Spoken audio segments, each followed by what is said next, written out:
I think for this first class, we're just kind of going to go through the movements before we start pushing anything. So we'll just go through the curriculum and take it from there. So let's start with the basic stretches. Stretching out your calves, hamstrings, and quads. So hold on to something that's not going to move around and stretch. Gently stretch, yeah, your calves, the Achilles.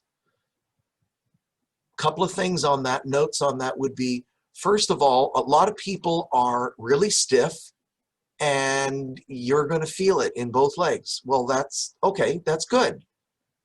And then there's some people that are just naturally limber and flexible and they don't feel anything. That really is besides the point. What you're still doing, if you're doing this before you go to a long walk or jogging or something like that, you still need to stretch, you know, the calves, the quads, the hamstrings. Even if you don't feel a stretch, you're still conditioning the muscle tissue to allow more oxygen flow. So if you don't feel it, well, great, that's wonderful. But you still need to go through the movements of stretching. The main basic ones would be the calves, the quads, and you know the quads, good. Now, if you're not feeling it, maybe you can push your hip forward and pull your knee back a little more. And again, I am an advocate of passive stretches. I am definitely not into the no pain, no gain type of thing. We're going to get into this gradually, and hopefully you can get into the regimen of doing this for a few minutes every single day. But if I overdo tonight and you're sore tomorrow, you're not going to want to stretch tomorrow. You're not going to want. So again, I am very much an advocate of passive stretches, going into it slowly, getting into the regimen, and then taking it from there, rather than just, gee, how far down can we get those splits today? I'd rather not. Okay. Let's work on posture. Standing. We'll have to do this standing and laying down, and in a couple of different ways. Absolutely. Proper posture. Ballerinas are known for proper posture, and anybody that you'll feel healthier, you'll look healthier just by sitting up straight the way your mom told you when you were 2 years old. Now, right here, what you need to do, we can have a dozen different ways of working in this. Sometimes, and again, I can't do it because not all of you have a wall that is open enough, or you can just imagine it. Just get with your feet parallel, about 6-8 inches apart, and tuck your hips under, and imagine that you're up against a wall, and what you're trying to do is take the lumbar region, just above your gluteus, and roll your hips under and try to press that into the floor. And again, some of it is almost reminiscent of really, really basic Pilates, working on the posture, the center, the core, but keeping your hips tucked under. And just imagine you're taking your spine and pulling it up, and then pulling up the whole time from the bones right behind your ears, the temporal-mastoid process. What you want to do is pull up from there, not from the chin. All that does is automatically lengthen your spine. Now just keep pressing that under. Another way, because some people just are very, very stiff in that, lay down on your back, bend your knees with your legs about 6 inches apart. And if I can't see you and you can't get the camera moving, it's okay. Just work with me and hopefully you can hear it. Now, what you're doing is you're laying on your back, put your arms out to the side, out to both sides to brace you. Now, bring your heels within 6 inches of your gluteus.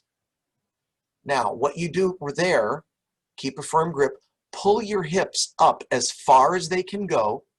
Now, from there, you get your tush and your entire spine off the floor. What you want to do here is start by the nape of your neck and working one vertebrae at a time from your neck work a couple of vertebrae down and take a few more and a few more. And the game here is see if you can get the lumbar, the small of your back on the floor before your gluteus. You really have to tuck the hips under and roll out the spine. There are some people that have lumbar issues that would actually feel a stretch here. Most people probably don't feel a stretch, but it just gets you to tuck the hips under and roll. Just do that maybe 2 or 3 times and then stand up again. Yeah, start and just find out near the lumbar where you're really tucking those hips under. And some people can do it and some can't. Perfectly okay. What matters is that you're getting the hips to tuck under and to roll them under, and it'll be easier to keep those straight. Some other parts is working on keeping the back of the neck and pressing when you're standing, gently pressing the shoulders straight down. What you're trying to do is loosen up around the trapezius and on the back near the shoulder blades, the rhomboids, and even the latissimus just kind of gets in on that, holding the posture straight. Not that you're going to be tightening it up when you're just like walking around in the grocery store, but again, that little extra pulling tall. Now, the other thing is the core. To a lot of people, there's some misnomer about that, that for some reason the core is just your abdominals. No, to me the core, and I call it the center, not the core. It's the entire center section from the rib cage down to where the hips start, front, side, and back. You've got your upper and lower abdominals. You've got your the obliques, and on the back you've got the lumbar. You want to make sure all those muscles are strong, not just the abdominals. So we're not doing crunches. I'm not really into that type of thing. So we're going to work on other areas. So enough about posture. Head. I have incorporated this in for the dancers. Nikita, you probably know this. If not, I'll reiterate. For dancers, well, you watch dancers and they're doing pirouettes and they're moving their heads violently when they're, spinning across the floor. Well, in addition to the basic stretches, I have incorporated these stretches into the regimen of basic warm-up for dancers. And if you've ever had a pulled muscle or tendon in your neck from sleeping wrong or from turning your head too fast or the wrong way, it's not fun. So dancers and even non-dancers, I want you to make sure to stretch out those muscles around your head. So what you do here is just we're working on the separate areas. First, take your head parallel and pull it up and forward and down and forward. Up, just trying to pivot your head on top of your neck. And sometimes you can make your own little regimen. You don't even have to stop centered. Just pull up and then pull down and then pull up and then pull down. And again, how many? That'll start depending on you. I'll start to home in on certain amounts, but you are all unique individuals, and some of you could do this 50 times, and some of you might start feeling it after a dozen. So yeah. Now, tilting the head to the side. Pull it side and pull it side. And again, you're trying to pivot your head, trying not to move the neck or the shoulders. Pull it. And again, most people will feel something in the sides. Don't go fast and don't go abrupt or quickly, and don't push too hard. You just want to introduce those muscles to what you're going to be doing for them. Side stretch, and again, isolate. Then, another one, you can turn your head, complete turns. So we have up, down, we have tilt, and we have a turn. Again, what you want to do is just see how far you can move your head without moving your shoulders or the upper torso. Pull one and pull the other. And again, reiterate, not fast and not hard. The last head movement is circles. You pull your head down and around like you're trying to just make a big circle around to the right, and make it a full circle. It doesn't have to be fast. Side, back, side, down, and then work on the other side, side, back, side, down. Later, we'll also be doing these movements with head, we'll do shoulders in a few seconds, with your feet apart, and you're still going to, I don't like multitasking. However, there are certain things that you're just going to have to start getting as the muscle memory more than a multitasking.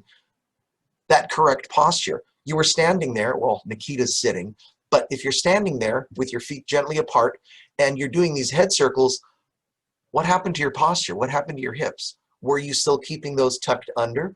As soon as you do that more and more, it's the 21 rule. You do something 21 times, like I tell the younger kids, make your bed every morning. Don't think, just make your bed every morning for 21 days. And guess what happens on the 22nd day? You get up and you make your bed and you don't think about it. It's the same concept. You tuck the hips under, and we're starting to work on all these things without losing correct posture. Shoulders, same thing. Pull them up and down and up and down. Just see where your ROM is, where your range of motion is. Pulling them up. Later we can do this either with the hands on the hips or straight down or out to the sides. For now, just leave your hands or your arms down at your sides. And then also you can pull them forward and back, which I'm not going to work on as much. Work on circles. Pull one shoulder back and shoulder back. And again, we're trying to isolate. You're not moving your head, neck, or your torso. You're just isolating and seeing what sets of muscles you need to do to get those shoulders moving without moving other parts, because human beings, by and large, they are very inefficient with using their muscles.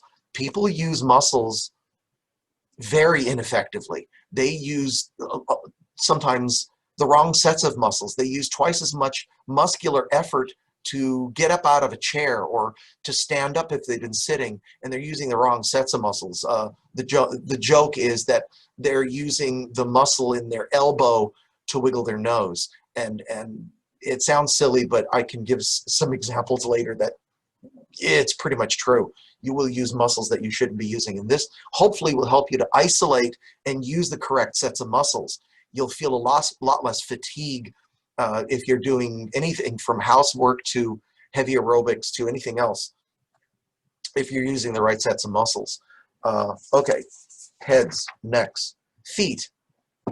All I want you to do here, holding on to something, lift your leg in front about 6 inches off the floor, and then point and flex and point and flex. What you want to do, and again, it's not fast, you can make your own tempo. Flex the foot and feel what you need to do to maximize on that flexed push, and then force the foot, the entire foot, to point. Don't have to curl your toes under, just point and flex and point and flex. See what sets of muscles you need to do, and which muscles that you don't need, that you may have thought that you might have been using. With your foot flexed, see if you can arch it, pull it, pull it. Now, when you flex, see if you can reach out. Pointed, when you stretch your foot pointed like dancers, the line of force stretches out through the hip, through the pelvis, all the way out to the ends of the fingers. When you flex your foot, don't try to curl it up back into your hip.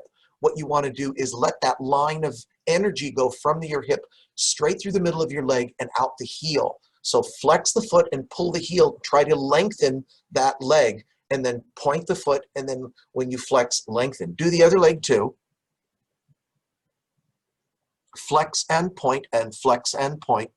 Now, once we start working on these basic exercises, then we're going to start being able to work on repetition, more repetition, or faster, or working more on a specific area. But first we have to get those basics down. Now, the other thing that you'll want to do is flex the foot, keep the foot flexed, and rotate your leg out and in and out and in. And again, isolate. The hips are not supposed to move. It is just isolating so that the leg goes out and in and out and in. Just the leg. Do one leg, and then, without moving, just keep it in front and turn it out and in. Keep it directly in front, just turn it out and in and out and in. That's it. You want to feel what sets of muscles are doing to work the in and to work the out. And yeah, Nikita, for the ballet, you want to, sometimes it's nice to feel how to do it wrong, because the opposite would be feel like, yeah, turn it in and feel what you need to do, and then turn it out. Like for ballet, yeah, you've got to work, but you've got to become conscious of that. So, and if not, you've just got to, and if anything else, it just loosens up all the upper ligaments around your quads, your IT, your hamstrings, and everything. Now, feet circles. Just point your foot up, again, 6 inches. Later, we'll also do this to the side and especially to the back. Totally different animal when you're doing it to the back. But just for today, do it to the front and do about a dozen circles. And again, isolate. The body doesn't move, the leg doesn't move. It's just the foot. And if you do it slowly, figure out what you need to do. If you're doing it faster, maybe some part of your leg is starting to move. No, you want to make sure that the muscles in your feet are doing the work, ankles, and not the muscles in your leg. Just isolate. Try one and then the other.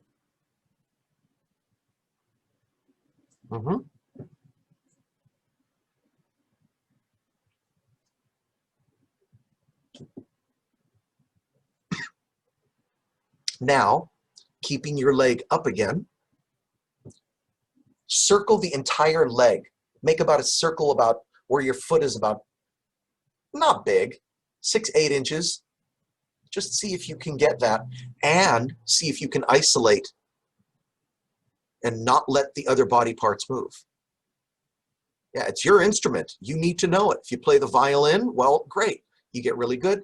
You need to know that violin, what the strings are made out of, how to tune it, what it's made out of. Well, you are a human being. Your body is your instrument. Whether you're a dancer or not, it doesn't matter. You need to take care of your instrument, and you need to know how it works and how to use it effectively and efficiently. Now, turn towards your whatever you're holding on to and lift your leg in back. Now, on the back, what you want to do is just the same circle, either clockwise or counterclockwise, or maybe half a dozen of both. Shoulders. Yeah, just 5 or 6, just get the feel of it, and we'll do a lot more repetitions in the next few classes. All right. Now, one more part about the torso, working on getting it. There are 5 or 6 different ways of doing the concave and convex. The easiest that I found, and that has the most profound effect, and that's the easiest to feel where you're really going concave and convex. If you're standing with your knees bent, it's a little harder because you've got to realign your balance all the time. Easier way, get down on your hands and knees, and what you're going to do is arch your back like a cat stretching. You're going to take, or like somebody's pulling, kind of pushing up in your diaphragm. You're pulling your back and arching your back as high as it'll go, and then arch it down as far as it'll go. And then arch it up and then down. Later we'll work more on specific as to what the hips are doing or not doing, and then what the shoulders and shoulder blades are doing. But for right now, just feel the back arch one way and then arch all the way down, and then arch up and then all the way down.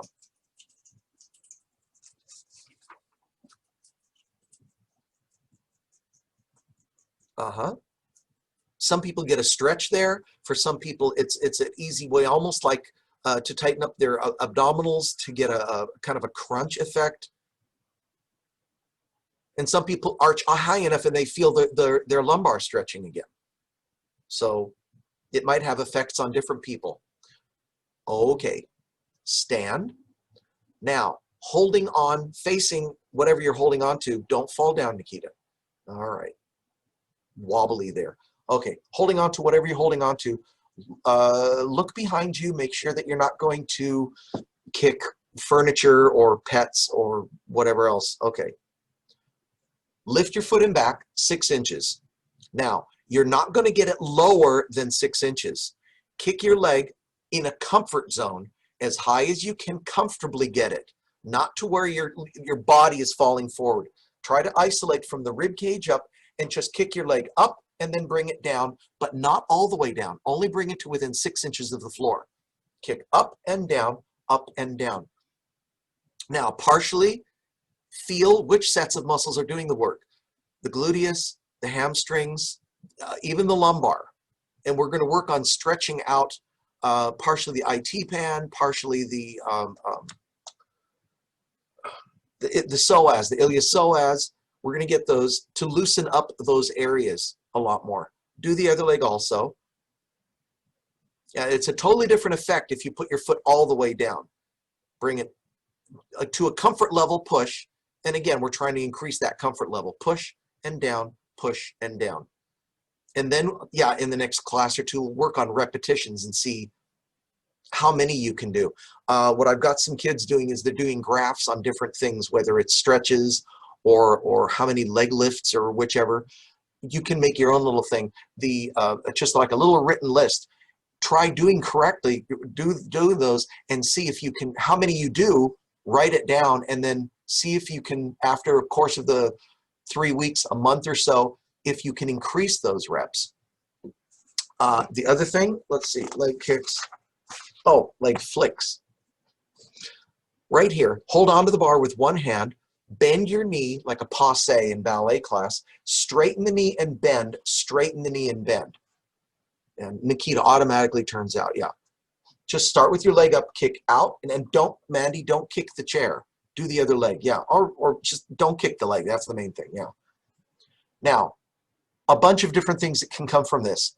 With your leg only to the side today, we're not doing any other parts. Again, isolation. Is the torso still pulling tall? Push the hips down, pull the rib cage up, try to separate the two body halves of your torso. Are you using muscles that you shouldn't be using? A lot of people, and like beginning dancing, they do this movement and all of a sudden they tighten up their oblique to lift their leg. Well, the oblique is not in your leg. You're not supposed to be using it. You're supposed to help your posture by tightening up the obliques, but you're not supposed to be using it to help you lift your leg. You're supposed to use the muscles in your leg to lift your leg. So lift it and do the other side too. Partially also, it's an isolation exercise.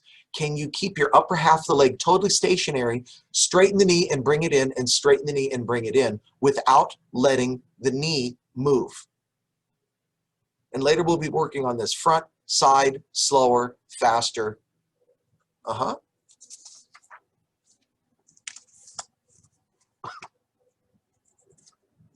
Okay, arms. Arms, put them down at your sides. Yeah, Nikita, we're not doing ballet. Just thought I'd let you, we're not, okay, just, okay. All I want you to do is bring them side and straight up, and then side and straight down. Side and straight up, side and straight down, side and straight up, side and straight down.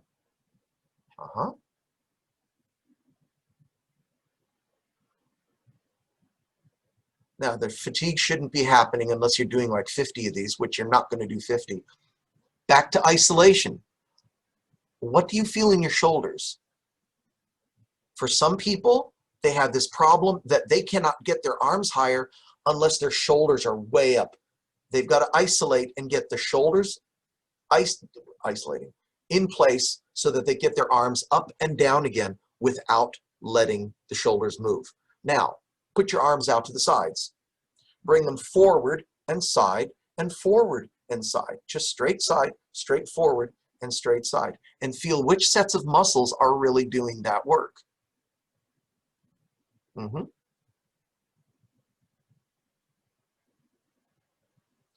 You're probably going to feel it in the trapezius. You're going to feel it, the upper pectorals.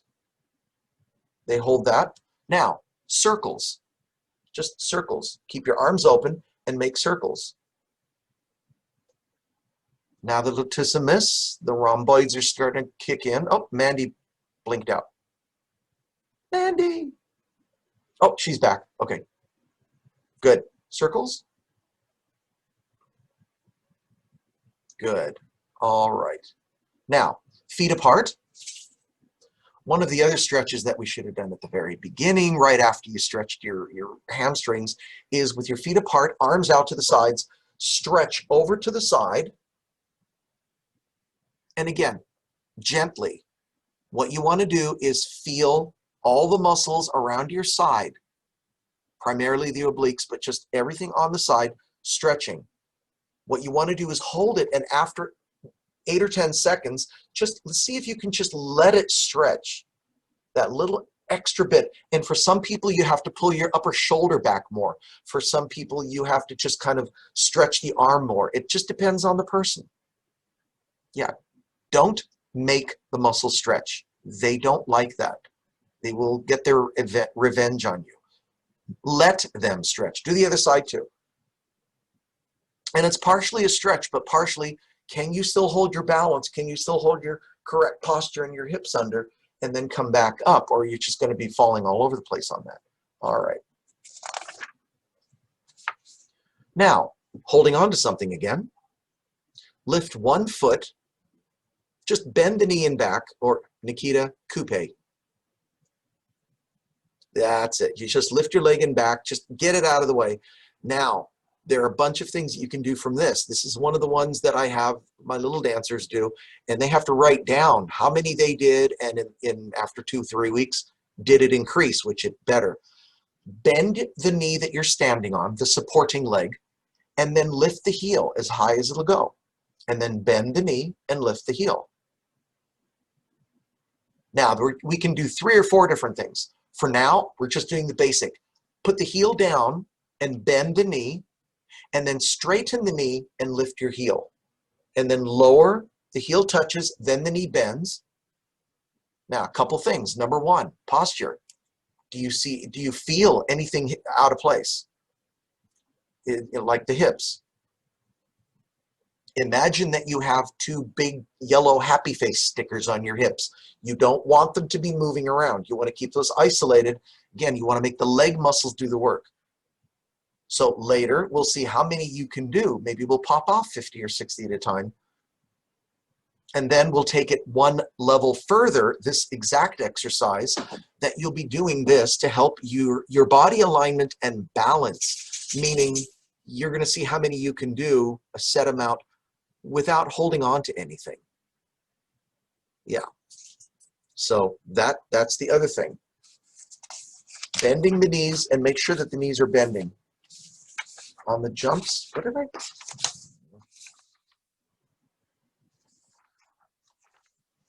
We can also do the kicks, and we already did the lumbar stretch. Now, the kicks later that we did earlier only to the back, we'll be doing those to the front, side, and back as well. And they are going to take a different set of muscles. Some people are, if they're not dancers, they don't understand. It's like, well, I'm just going to use the same. No.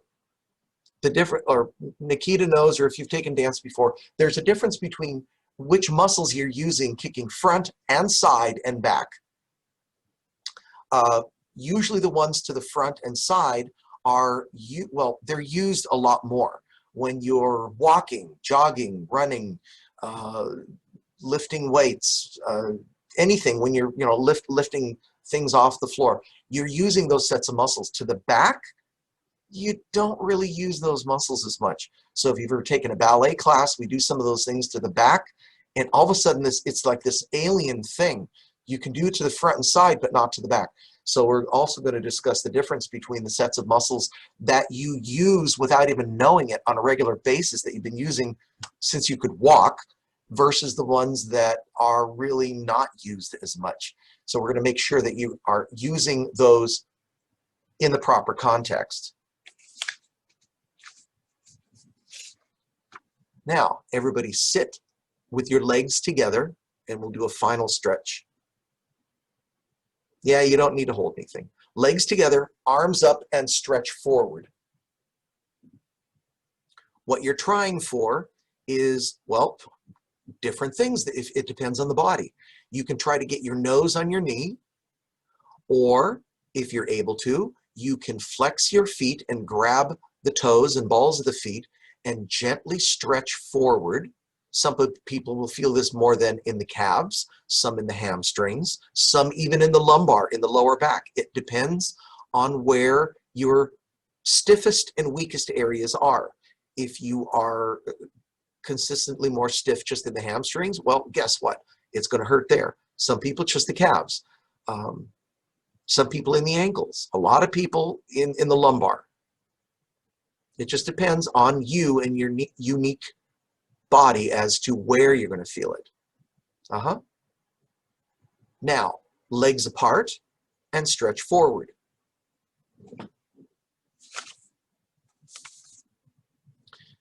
What you're trying for here, use the weight of your arms in front of you. And the goal, again, what you're trying for is to get your belly button on the floor gently. That's the goal. I know I get people laughing at that all the time. They're like, you want what? Yeah. And then some of the younger ones say, well, can I put my belly button on my forehead? No, that's not what we're doing. I'm not saying that everybody is always going to get there. It's disgusting that some people have that natural capacity. They put their legs out at 180 and their belly button really is on the floor. Well, just more power to them. But most human beings, you can't do that. It's a goal that you want to work towards. And what you want to do is the success will lie in that you are not stiff, that you are not sore, and that you've progressed towards that. And if it takes a year to get another 3 inches, great. You're working on getting it, and you're loosening up the muscles, and you're activating them. So if you ever get the splits all the way, fantastic. If not, that's just as fantastic. It's the journey, not the goal. You want to make sure that you get towards that. And one final statement is that it should be something that you enjoy doing. I know that I've got some people that they thoroughly hate stretching, and well, do something psychologically to say, okay, I want to stretch because I feel so good afterward. And it's just the muscles, the blood's flowing, and my brain is more active, and it's just a basic concept. Whatever you're doing, if it's this or dancing or the Zumba or what, it doesn't matter if you're enjoying it. So hopefully you're going to enjoy these and maybe invite friends. And again, no ballet needed. No ballet. It's all the stuff that hopefully maybe dancers will understand, that it's just a reiteration of what they're supposed to be doing anyway, but it's going to be helpful for them too. Thank you so much. I hope you've just enjoyed it, but again, I don't want you people sore. We're going to work into that slowly, where you can maximize, whatever you're doing, the activity, the repetition, how much you can push on it. But for right now, you have to be introduced to just basically what you need to do. And again, basics, no ballet, no ballet. Not for this. All right? Thank you so much. I will see all of you hopefully Thursday or whenever. Have a good evening. Bye.